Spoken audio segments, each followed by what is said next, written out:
Сәлеметсіздер ме балалар? Бүгінгі сабаққа қош келдіңіздер.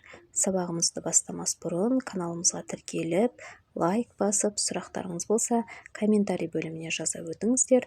Міндетті түрде жауап қайтаратын боламын. Олай болса, бүгінгі сабақ бізде ұлы мереке тақырыбы 47-ші сабақ.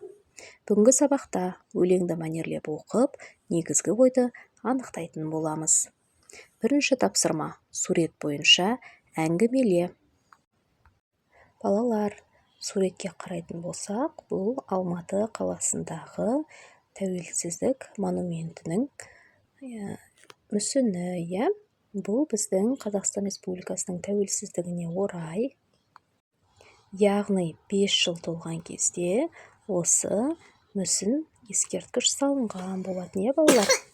Яғни бұл монумент 1996 жылы 16 желтоқсанда ашылу салтанаты болған. Бұл монумент, балалар, сәулет және мүсін өнерінің ескерткіші болып табылады екен. Олай болса, балалар, екінші тапсырмаға көшейік. Мәнерлеп оқы. Өлеңнің тақырыбы тәуелсіздік. Арқау болып өлеңге мереке күн атанған, тәуелсіздік деген не деп сұрадым атамнан. Атам айтты: ұмытпа тәуелсіздік елдігің, мағынасын шын ұқта, мақтаныш ет сен бүгін. Зор бақытты халқыма тәуелсіздік әкелген, даңқ қосып даңқына мәртебесін көтерген. Бұл мереке шынымен толқытады көңілді, тәуелсіздік күнімен құттықтаймын елімді. Өлеңнің авторы Бағдат Мәжитов. Бұл жерде, балалар, арқау болу деген сөзіміз негіз болу деген мағынаны білдіреді екен. Келесі бізде тапсырма ол анықта.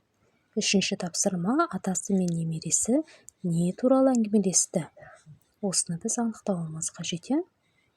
Төртінші тапсырма: өлеңдегі негізгі ойды анықта дейді. Балалар, бұл жердегі негізгі ой тәуелсіздіктің маңызы, қасиеті туралы айтылған екен. Білгенің жөн. 16 желтоқсан Қазақстан Республикасының тәуелсіздік күні деп аталынады, балалар. Біз бұл тәуелсіздік күнін жұмыстағы кісілер демалады, және де сіздер сынып сағатын өту арқылы біз тойлайтын боламыз. Бесінші тапсырма: досыңды, ата-анаңды құттықтау ретінде өлеңнің бір шумағын таңдап, көшіріп жаз. Бұл мереке шынымен толқытады көңілді, тәуелсіздік күнімен құттықтаймын елімді.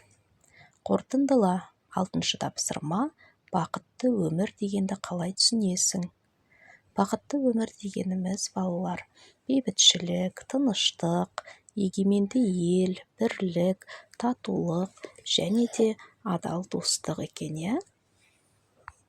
Үй тапсырмасы: отан, туған жер туралы өлең, ән немесе фотосурет дайында. Отан. Менің отаным Қазақстаным, алтын мекенім Қазақстаным, мен үшін қасиетті, қастерлісің туған жерім, ұлы отаным. Мінекей, балалар, біз сіздермен осындай отан туралы өлең дайындадық. Осымен біздің бүгінгі сабағымыз аяқталды, балалар. Келесі сабақта кездескенше сау-саламатта болыңыздар.